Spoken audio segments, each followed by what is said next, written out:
Peace be with you. Friends, our gospel for the second Sunday of Lent this year is Luke's account of the Transfiguration. And whenever we come to this text, I don't know, it just opens up something that's marvelous, is confounding. There's sort of an aching and a longing associated with this text, I always find. I might have told you before, at Shard Cathedral, one of my favorite places in the world, and you look on that, the windows on the facade, and they have a depiction of the Transfiguration. And at a certain time of year, the sun hits in such a way that the white cloak of Jesus just becomes almost like incandescent.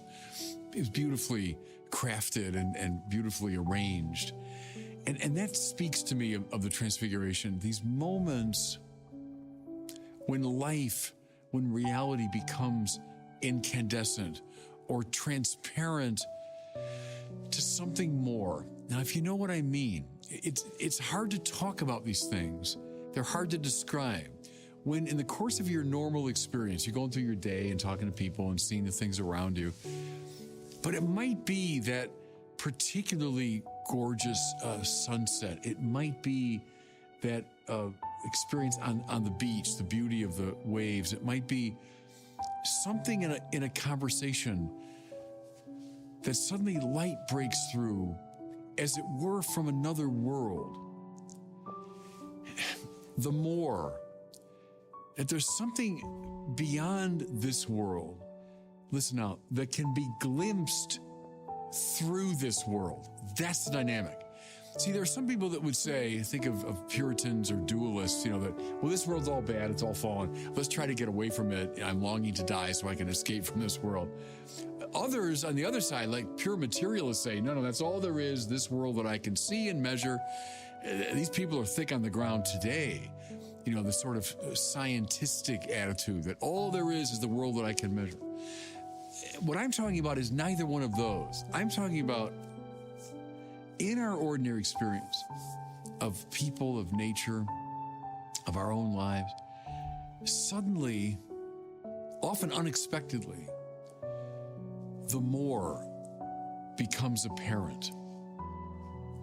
The deeper dimension, this brighter light that isn't normally seen, but on occasion flashes forth.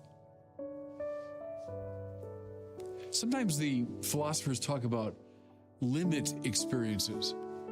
It means you've come to some height or depth, maybe. It could be a height of joy, it could be a depth of suffering, but you've come to a limit of human life. And at those limits, you begin to glimpse something that lies beyond them. Here's an image that's helped me a little bit, is imagine there's a fish, and it's just, of course, spent his entire life in the lake underwater, and the fisherman catches it and draws the fish up out of the water, and for the first time sees this world beyond the water, sees a brightness it had never imagined before. This space that was at the same time amazing and deeply frightening and unnerving. And then the fish, wriggles free, let's say, from the hook and goes back into the water. I'm driving at. There are moments in life that are like that I'm lifted up out of the ordinary, and I sense there's something more that lies beyond it. I think this has a lot to do with religion, with spirituality. Think of Meister Eckhart, the medieval Dominican mystic. He coined a term which has become an ordinary word in German and now in English, but he coined it. The word was Durchbruch. It means through break, literally, Durchbruch, breakthrough. That the other world, the higher world, breaks through sometimes into this world. Well, I think this is what the Bible is talking about when it says that God speaks to people. Yes, I do think some of the mystics really heard a literal voice, but more often than not, I think the divine voice is a symbol of this experience. When the more, the greater breaks through. I love on this point is C.S. Lewis. his book, Surprised by Joy, and by joy, he means something very specific, not ordinary good feeling. Joy is this weird longing that we experience sometimes at the limit of life for something we can't really see, but we intuit it in this absolutely beguiling way. That's joy. And I think some of you anyway, you know what I'm talking about. You know those experiences. Well, all of this is a kind of introduction to the Transfiguration. I think it's the supreme story in some ways about this kind of experience. It's the paradigm of this kind of experience.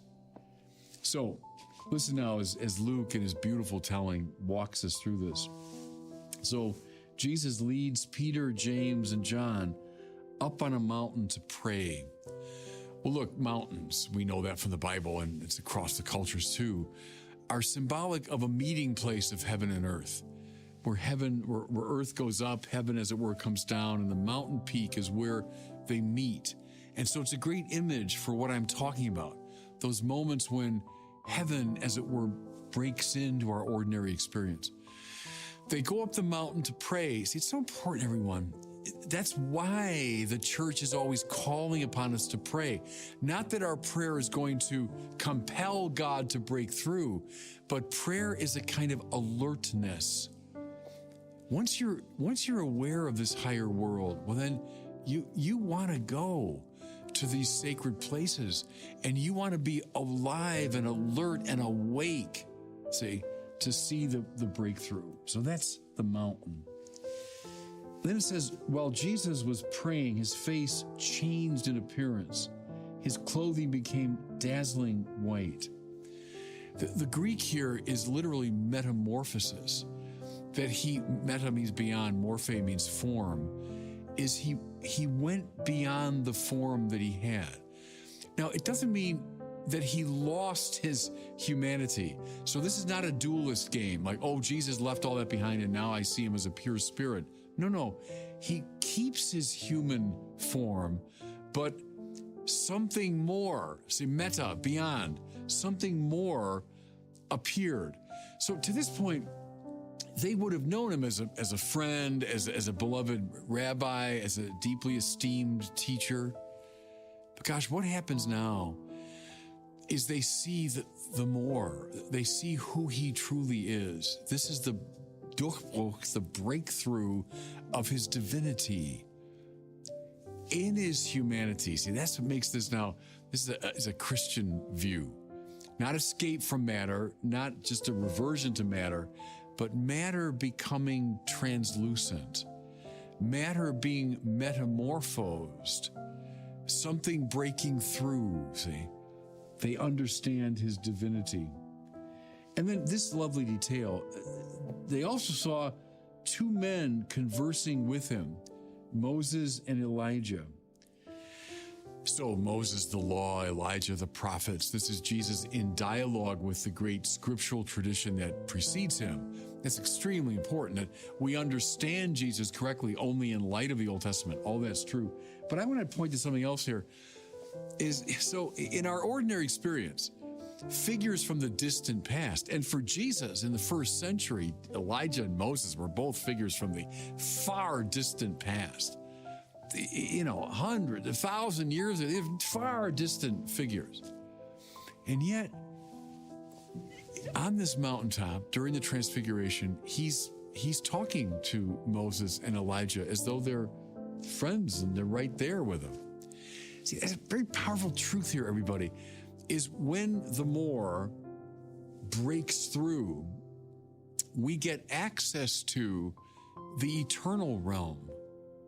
So the world that we move in ordinarily is a world of space and time. And time passes moment to moment, and then the past goes back, and the future is still out there.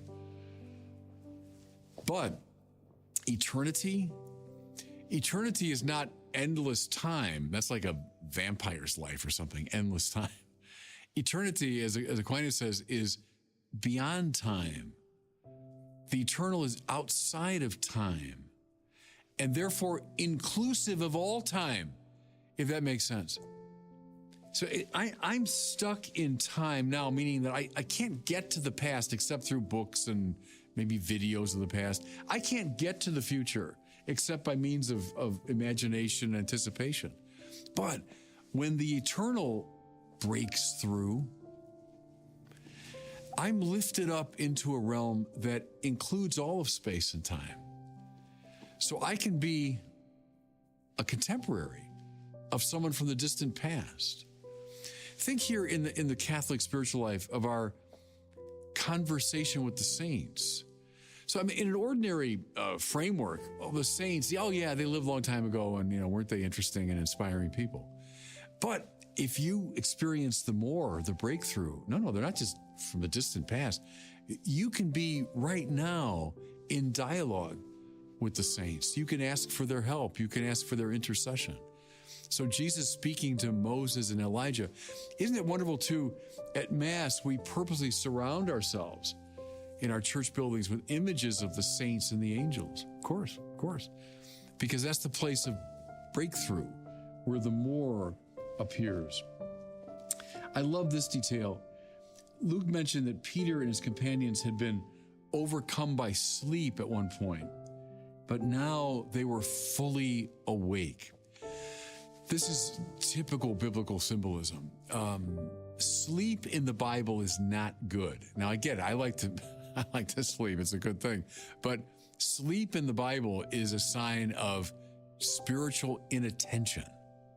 Think of the disciples sleeping in the Garden of Gethsemane when Jesus is trying to pray. And he says, you couldn't even watch with me for an hour? Paul says, awake, O sleeper, and rise from the dead, and Christ will give you light. They were asleep. See, that's the condition of most of us most of the time. Meaning, we're living so thoroughly in this world of ordinary experience that we're asleep. We're not aware of the higher, of the more, of the greater. We're oblivious to it. It's like we're unconscious. We don't know anything about it. But when the great more breaks through into our lives, now we are awake. We are aware of it. And again, that's what prayer is, everybody. That's what prayer is. It's being awake, wide awake, eyes wide open. Chesterton's comment that the statues outside of Chartres are not closed-eyed, they're open-eyed. They're looking, they're awake, they're alive. This is why, too, think of the great mystics who've had experiences of the other world in a very vivid way. Think of Bernadette of Lourdes. She wanted to go back to that spot. Nothing would stop her. She was awake, alive to a higher world, and that's where she wanted to go. And this is, of course, why Peter says, Master, it's good that we're here. Yeah. I get it. When you sense that higher world, that's it. You want it. But now here's the thing, and I'll close with this. And I know, I get it. Peter wants to stay on that mountain all the time. Bernadette wanted to stay at the grotto of Lourdes. Of course she did. And someday, everybody, on high in heaven, we will be with the angels and saints and able to stay there all the time, wide awake. But in God's mysterious providence, in this life, we glimpse this higher realm. We rejoice in it, but then we're sent back down the mountain. Now, why? So that we too can be radiant with this experience and share it with everybody we know. See, that's why Peter, James, and John, they don't stay on top of the mountain. They go down, but boy, they caught some of the light. They got some of this light, and they're now going to carry it to everyone they know. And see, here's the beautiful thing. I stand here today in the year 2025 as a Catholic bishop. Well, it's Peter the first pope, Peter the rock upon whom the church is built. I've got any sense of this reality because Peter came down the mountain. So when you experience this, love it, savor it, enjoy it. But then come down the mountain of Transfiguration for the benefit of the world. and God bless you.